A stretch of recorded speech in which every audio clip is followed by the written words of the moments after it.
예, 부산시가 블루푸드를 체계적으로 육성하기 위해서 기업과 대학 손을 잡았습니다. 지자체 산업계 학계 협력으로 이 블루푸드를 지역의 미래 먹거리로 만든다는 계획인데요.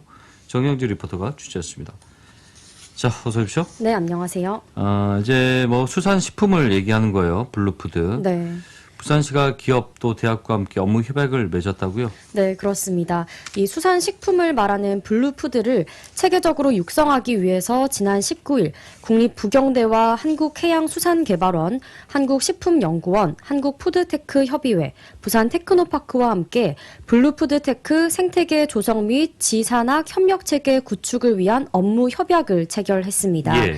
부산시는 이번 업무 협약을 해서요, 지역의 지산학 협력 네트워크를 구축해서 블루푸드로 재조명받고 있는 수산식품 산업을 발전시키기 위해 이번 협약을 마련했고, 또 지역 기업이 블루푸드와 인공지능, 로봇 등 첨단 기술을 접목한 기술을 갖출 수 있도록 적극적으로 돕겠다고 밝혔습니다. 부산은 수산 해양 산업의 도시잖아요. 네. 이걸 빼고는 또 얘기가 안 됩니다. 블루푸드가 자세히 이제 어떤 건지 설명을 잠깐 해주시죠. 네, 이 블루푸드는요, 쉽게 그냥 수산식품입니다. 어획이나 양식한 수산물로 만든 모든 식품을 통틀어서 말하는데요.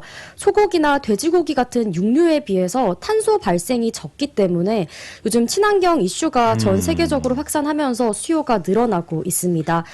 단백질 함량도 높고요. 영양분도 많고 또 생산 과정에서도 예. 환경 훼손이 적다고 알려져 있습니다. 그렇군요. 요즘에 가정 간편식, 뭐 밀키트 이런 네. 것들 굉장히 많이 늘어났잖아요. 수산물도 마찬가지죠? 네, 요즘 뭐 1인 가구 증가도 있고요. 코로나19를 계기로 라이프 스타일이 좀 바뀌면서 가정 간편식 시장도 눈에 띄게 커졌는데요. 업계에 따르면 2011년에 1조 1천억 원대였던 이 가정 간편식 시장 규모가 2024년 들어서 6조 원대까지 커졌고요. 예. 특히 이 수산물 가정 간편식 시장 규모도 2016년에 160억 원대였는데 2021년에는 600억 원으로 연평균 30%까지 성장을 했습니다.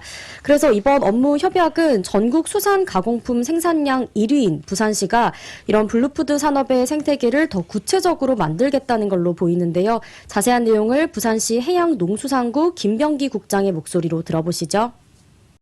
부산 시푸드 테크 생태계를 조성하기 위해서 관련 주요 기관들과 지난 3월 19일 날 MOU를 체결하게 됐거든요. 단기적으로는 사단법인 한국푸드테크협의회에서 상반기 중에 부울경 협의 지회를 설립할 예정이거든요. 수산식품 성장 포럼이라고 해서 푸드테크 기술에 대해서 상용화할 수 있는 방안에 대해서 논의를 자주 할 거고요. 학교와 협력을 해서 공동 협력 과제도 발굴하고요. 그런 것을 이제 교육부나 과기부에 신청하기도 하고 인재 양성도 주력을 하려고 합니다. 우리 부산은 수산가공품 생산량 전국 1위고 그 유통 물류 거점 도시이기도 합니다. 그래서 해양수산 분야에 매우 강점이 있기 때문에 우리가 잘할 수 있고 강점이 있는 이런 분야에 산학력 협력을 통해서 푸드테크 기술을 적용해서 6차 산업화 시킨다면 부산의 어떤 젊은이들을 위한 일자리 창출이라든지 부산의 경쟁력 강화에 도움이 되리라고 생각합니다. 부산을 블루푸드의 어떤 메카 그런 것을 목표로 해서 업무를 추진하고 있습니다. 전통 제조업 기반의 부산에서 새로운 먹거리다라는 얘기예요.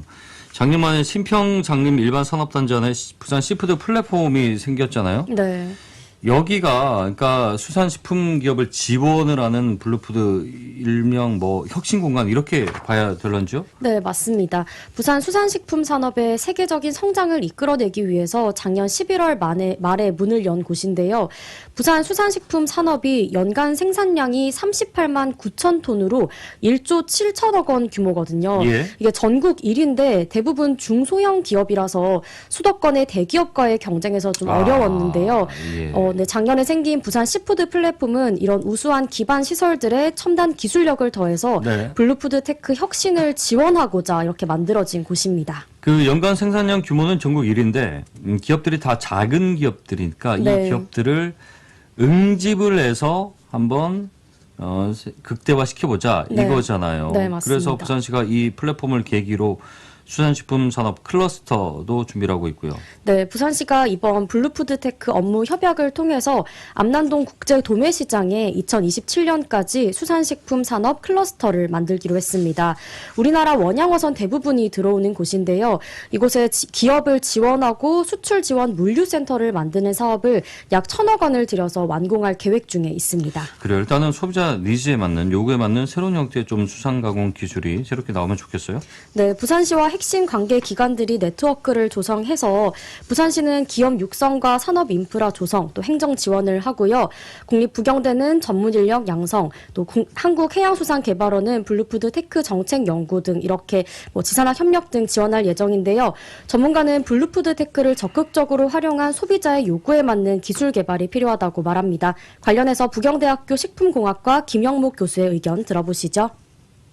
블루푸드하고 첨단 기술을 합천 이제 블루푸드 테크라고 하는 기술이 최근에 주목받고 있는데 지역의 수산 가공식품이 이제 한 단계 더 발전하기 위해서는 소비자들의 요구에 맞는 새로운 형태의 수산 가공 기술 개발이 이제 필요할 것 같습니다. 부산은 대표적인 이제 지역 산업 중에 하나가 수산 가공업이 있지 않습니까? 근데 이런 수산 가공업이 뭐랄까 아직까지 젊은 친구들이라든지 일반분이 봤을 때는 시대에 뒤떨어진 산업이라는 의식이 좀 강한데 여기다가 이제 최근에 주목받고 있는 여러 가지 테크 기술들을 합쳐서 진짜 소비자들이 이제 필요로 하는 다양한 수산 가공 제품 개발들이 많이 개발이 된다면 아무래도 부산 지역의 수산 가공업이 한 단계 더 이제 성장하는데 상당히 도움이 될 수 있는 기술이라고 생각이 됩니다. 자, 블루푸드 테크 글로벌 선도도시로 도약할 수 있길 기대를 해보죠. 여기까지 듣겠습니다. 고맙습니다. 네, 감사합니다. 정영지 리포터